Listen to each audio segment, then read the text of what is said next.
Well, good morning. Before we get started, I want to mention a couple of things. As we get closer to Christmas, every once in a while we get people that approach our church and ask for hampers and ask for just for ways so that they can try to celebrate Christmas. And so we're going to be building hampers over the next couple of weeks here in preparation for Christmas. So if you would like to take advantage of that opportunity to receive a Christmas hamper, would you let the church know? Conversely, if you know someone that you think would really benefit from a hamper, please pass their name and information on to us as well so that we could let them know. And lastly, just in relation to that, if you would like to sponsor a hamper for someone, feel free to just let me know, let the church know, and we'll make sure that we get the right channels followed and we can go that route. One of the ways that you can do that is if you just fill out your Connect card that's in your pews, and you can just throw it in the offering basket afterwards. That's just probably the simplest way to do that. Second thing I want to mention, it is Communion Sunday, so if you haven't grabbed your little communion cup to go, feel free to do that at any point during the message here, and you can grab that, and we can celebrate communion later this morning. I also want to say what a blessing it was for me to be here on Friday night. Friday night, the youth ministry had a worship night, and what a beautiful experience it was just to kind of sit in the back and just watch. I think there was 40 or 50 youth here that were just worshiping the Lord and just celebrating the goodness of God. And I don't think that I've heard the church bass rattle as much in this building. Really tested the foundations of this building, but it was just a really awesome night of worship. And Jenna Laser shared just a great message about Christ's coming and challenged the students to be really ready for that.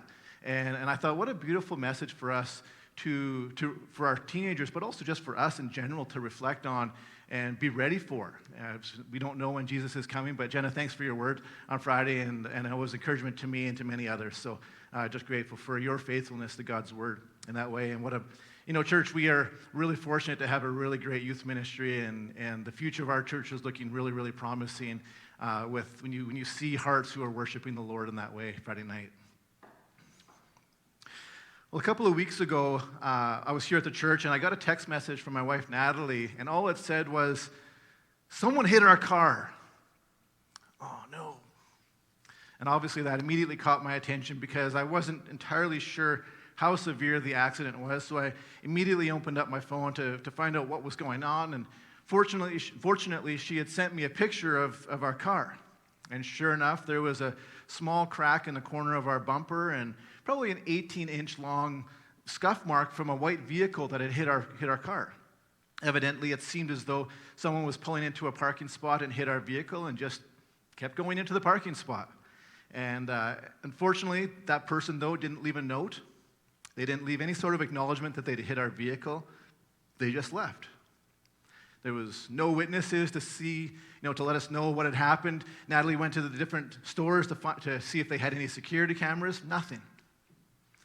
And so now, fortunately for us, when I got home, I was able to buff out the big white mark. So the damage was fairly minimal for our vehicle. But it did leave me wondering. The larger issue that I had for myself was what kind of person hits a vehicle, does damage to someone else's property, and then just drives away? What would cause a person to drive away and not take responsibility for their actions? Now, I think part of my own temperament is that I would like to give people the benefit of the doubts, and so part of me thinks maybe they just didn't know they had hit our vehicle and they didn't know what they had done and just carried on with their day. Now, the cynical side of me thought, of course they knew what they were doing. They probably just didn't want to pay for the damages, they didn't want to take responsibility for their actions, or maybe they just didn't care. Today, though, this morning, we're going to spend some time exploring a time when Jacob, who we read about in the book of Genesis, was in his own hit-and-run situation. But that in the midst of him running away from the scene of the crime, God met him there. And this is what we read in Genesis chapter 28, verses 10 through 21. Then Jacob departed from Beersheba and went toward Haran. He came to a certain place and spent the night there, because the sun had set, and he took one of the stones of the place and put it under his head and lay down in that place.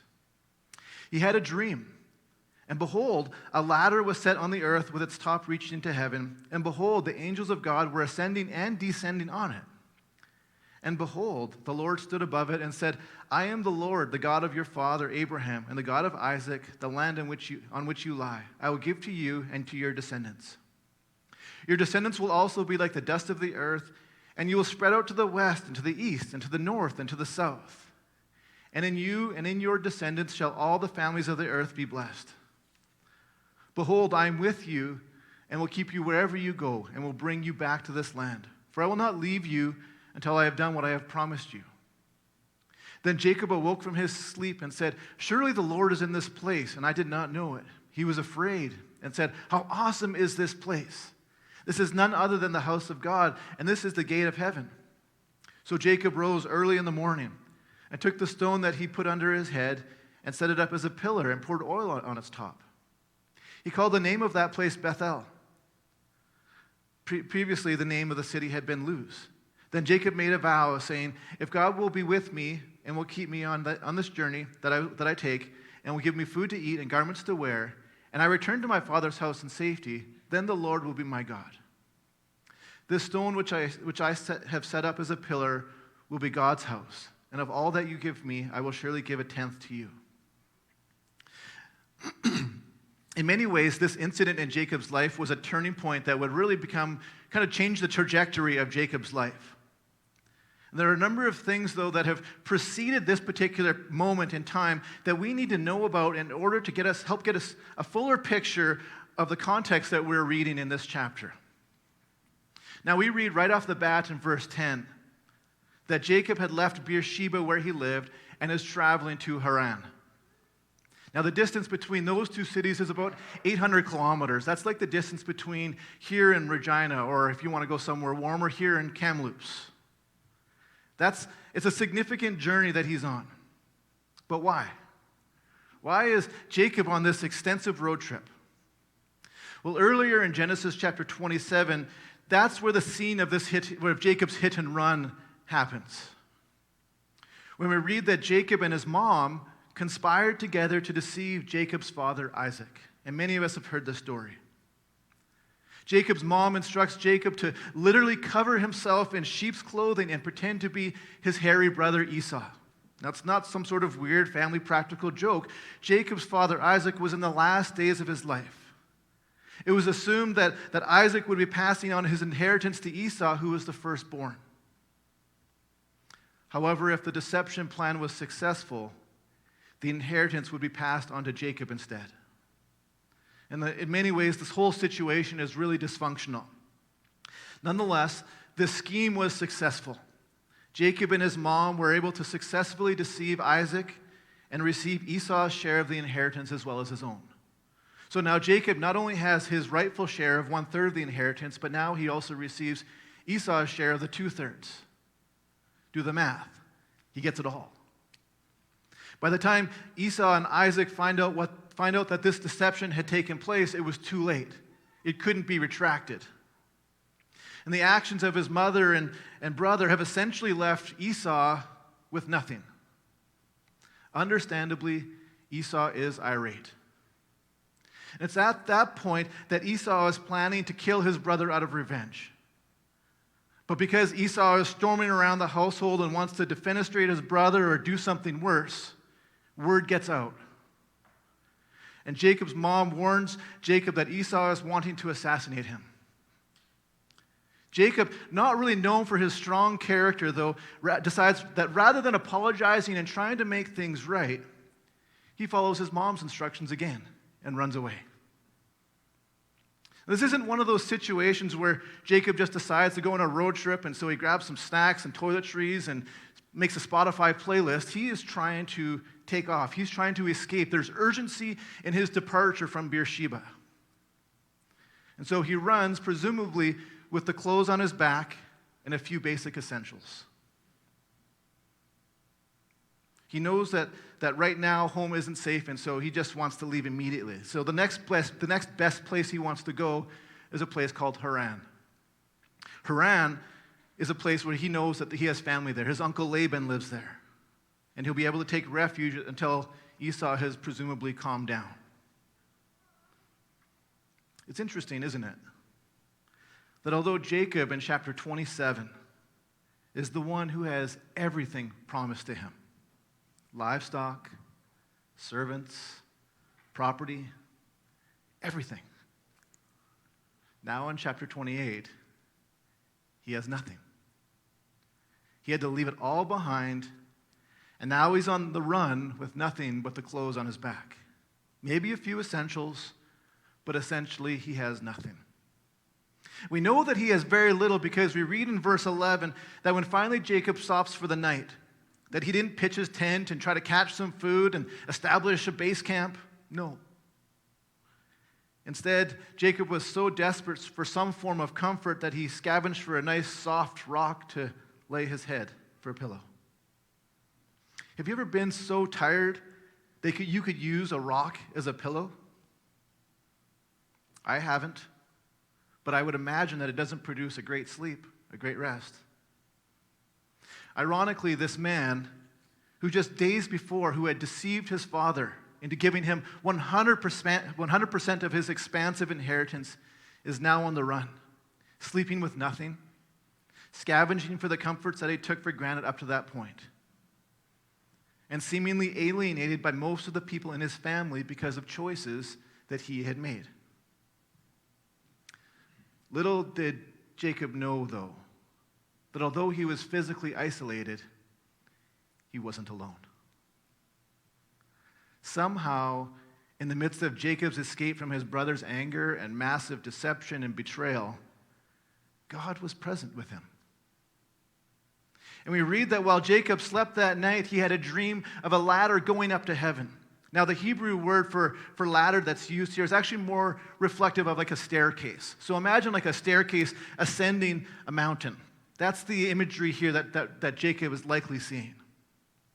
Now, on that staircase, angels are traveling up and down, ascending and descending the staircase. And above that, he could see the Lord standing above it. And this is what he says: I am the Lord, the God of your father Abraham and the God of Isaac.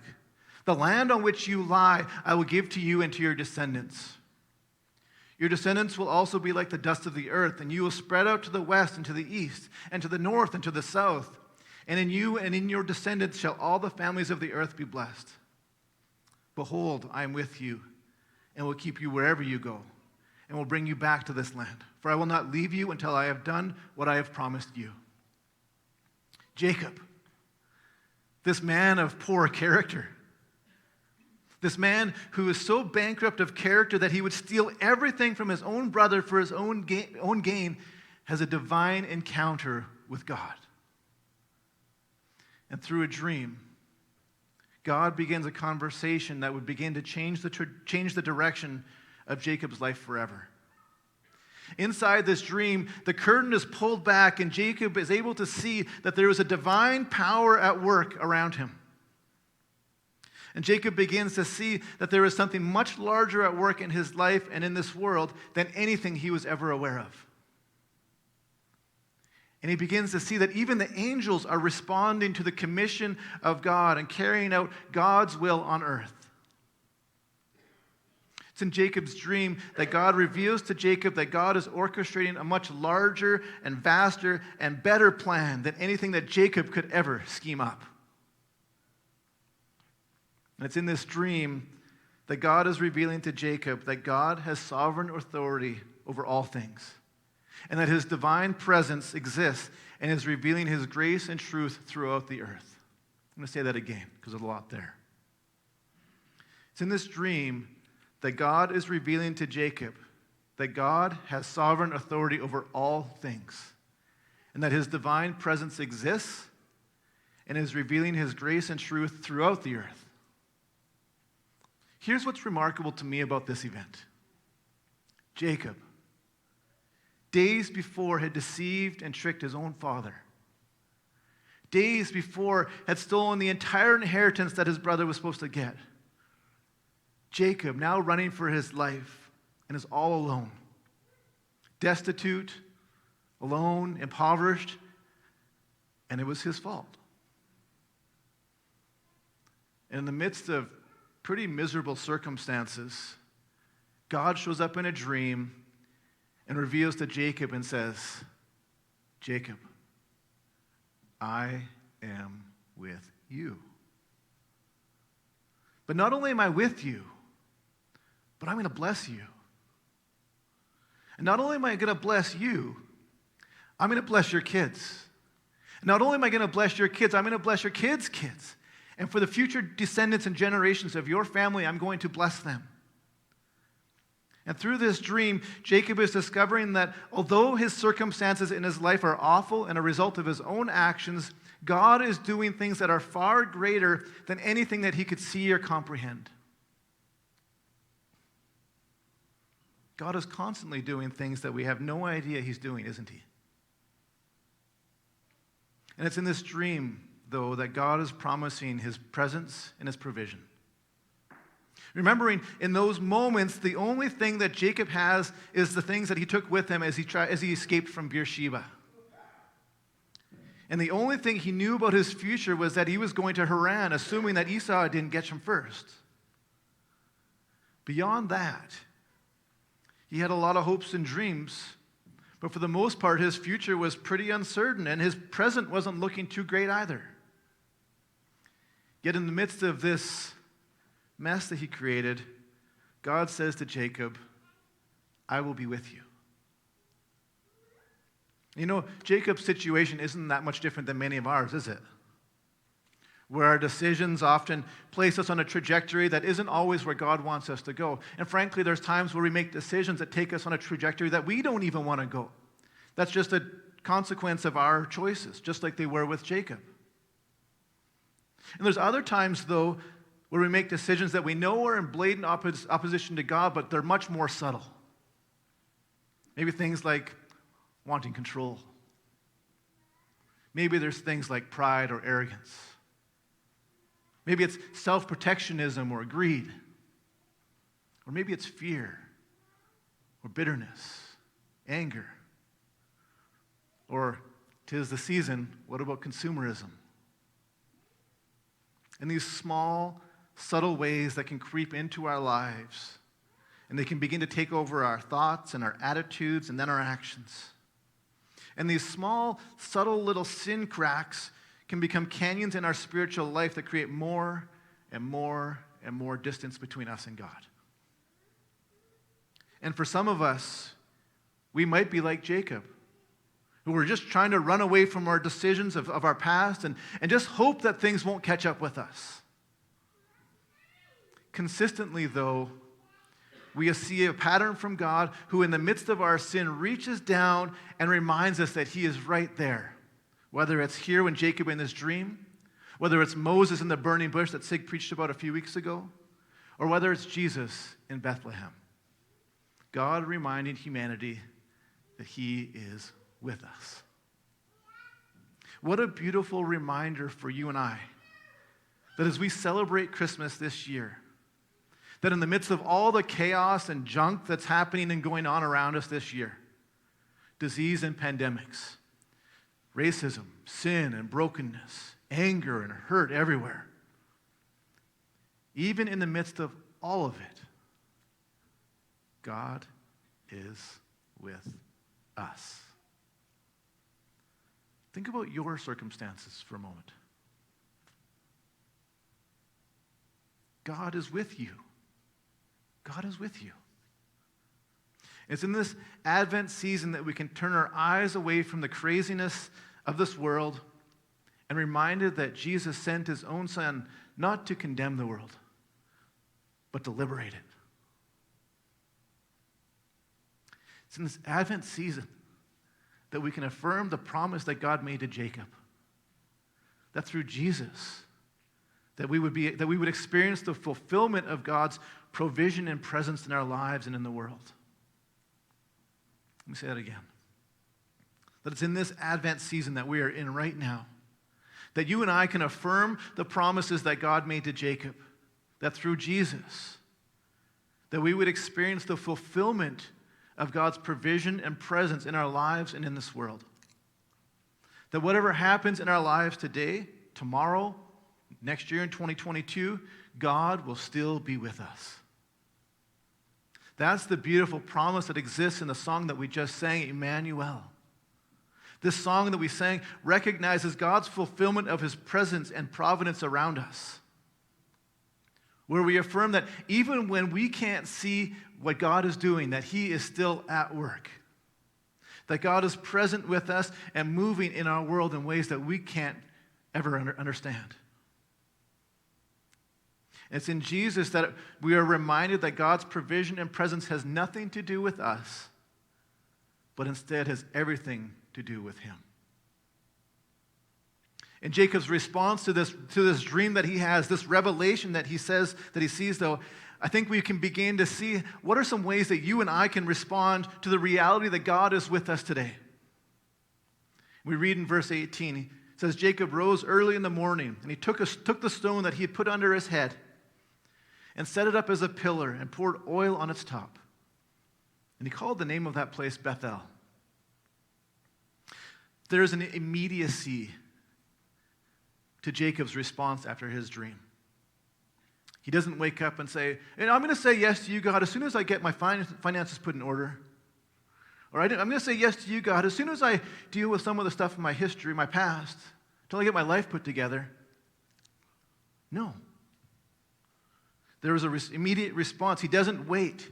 There's no hesitancy there. He immediately responds in sacrificial worship to the Lord. And he takes a stone and he uses it to build an altar to the Lord.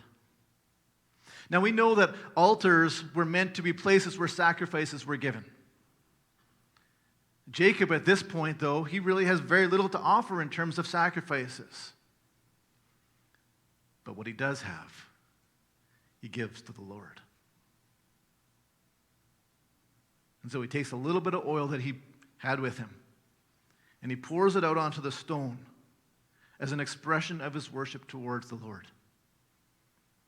You know, rocks, they carry significant and beautiful symbolic value throughout the Bible. Whether it's in Genesis chapter 28 that we're studying now, or Joshua chapter 4, we'll study next week as the Israelites cross the Jordan River. Or maybe in 1 Samuel in Ebenezer. Or Peter being described as a rock. Or Jesus as the cornerstone in Colossians 2. That's why we're using rocks this Advent season to celebrate Jesus as the fulfillment of the various promises that we'll be exploring throughout the next few weeks before Christmas. In this case, the stone that Jacob slept on becomes a powerful, powerful illustration of God's presence in God's life. And it's here that Jacob takes what little he has of value, what little he has, almost nothing, he says, but what I have, I give to you. And so what is he doing here? Why does he take what little bit he has and dump it out onto a rock? First thing he's doing is he is expressing in faith that God will in fact provide for him. That what God has just promised, that will actually happen. Second thing is he's putting his hope and allegiance in God. And putting any hope he has in his future in the hands of God. And it's through his responsive worship, Jacob is choosing to believe that God is exactly who he just claimed to be, even when his circumstances might raise that into question. What a beautiful reminder for us today. That God isn't necessarily looking for extravagant worship from us where all the words are on the screen. Instead, he wants our hearts. The altar that Jacob builds then becomes a sacrificial response to God's presence and a symbol of the redemptive promise in Jacob's life. And this is significant because the place that Jacob stayed that night was a place called Luz. Luz simply means departed or separated. Consider this for a moment. Of all the different directions that Jacob could have ran to, of all the places that Jacob could have stopped between Beersheba and Haran, 800 kilometers, anywhere he could have stopped along that journey, of all the places that he could have stopped that have symbolic meanings in their names, Jacob stays at the very place that captures his literal, physical, and spiritual reality. Departed, separated. There was no intentionality with Jacob's decision to stop and lose. There wasn't anything significant, anything specific or special about this place according to Scripture. It just says it was a certain place. And remarkably, this place reflects exactly what Jacob's circumstances were. Alienated from his family, departed from God. God meets him in the midst of it and says, I am here. Initiating his redemptive plan in Jacob's life.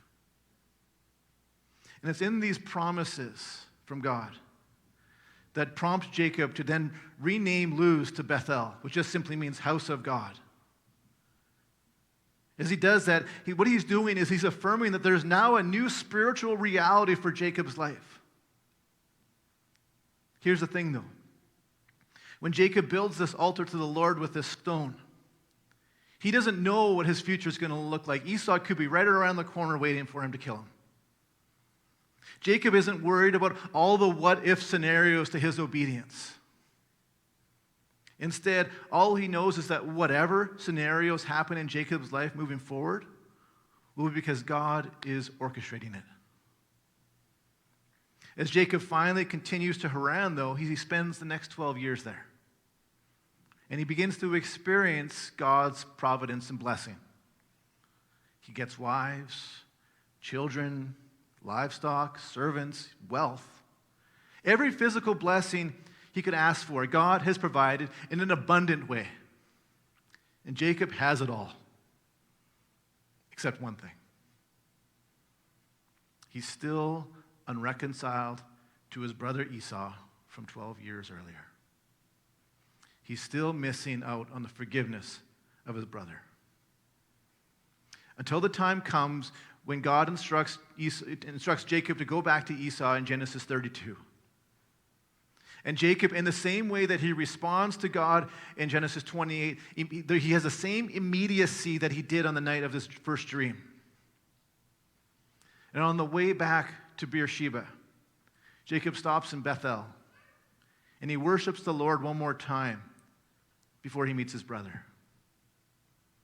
I think it's important here for us to note that as we consider the fulfillment of God's promised presence and providence in our lives, that it is always partnered with the ways in which we reflect love to the people around us. Worshiping God and personal sacrifice always seem to correlate within our relationships with people, where our sacrifice is often tied to our ability to love others, or in Jacob's case, to seek reconciliation and forgiveness. Paul reminds us of this in 1 Corinthians 11 when he gives us instructions for communion, that the relationships that we have with others, both positively or negatively, impact our relationship with Jesus. For Jacob, the stone he builds as an altar becomes this visual reminder for us and for him of how God had promised his presence and provision throughout his life. And so as he approaches Bethel a second time on his way back to Beersheba, 12 years later, the stone then becomes a vivid reminder for Jacob that God did exactly what he had promised to do 12 years earlier. This time, though, Jacob wasn't running from his brother, he was running to his brother. I'm going to invite the worship team to come on up, and you can start to figure out your communion packages.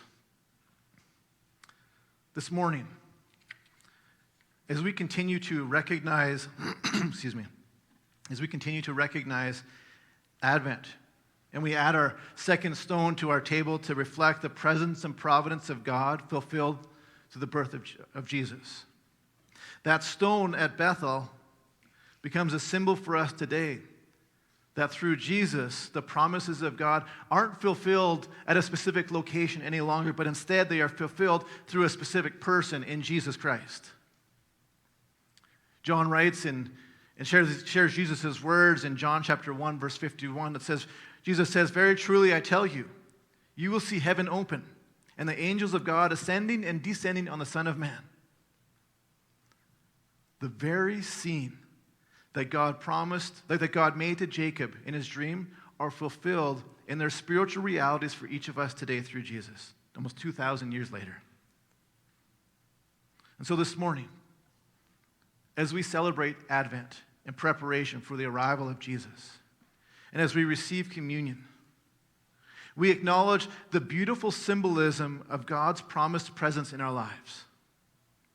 And we celebrate that God is constantly at work in ways, even ways that we can't fully see or understand.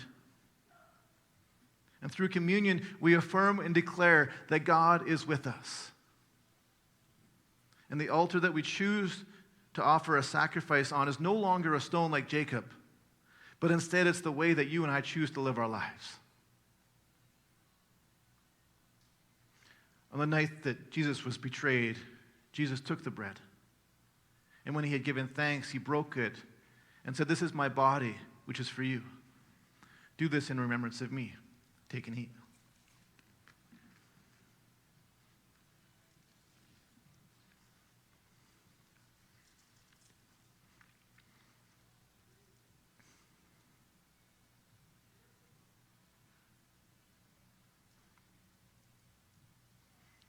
In the same way, after supper, Jesus took the cup, saying, "This cup is a new covenant in my blood. Do this whenever you drink it in remembrance of me." Take and drink.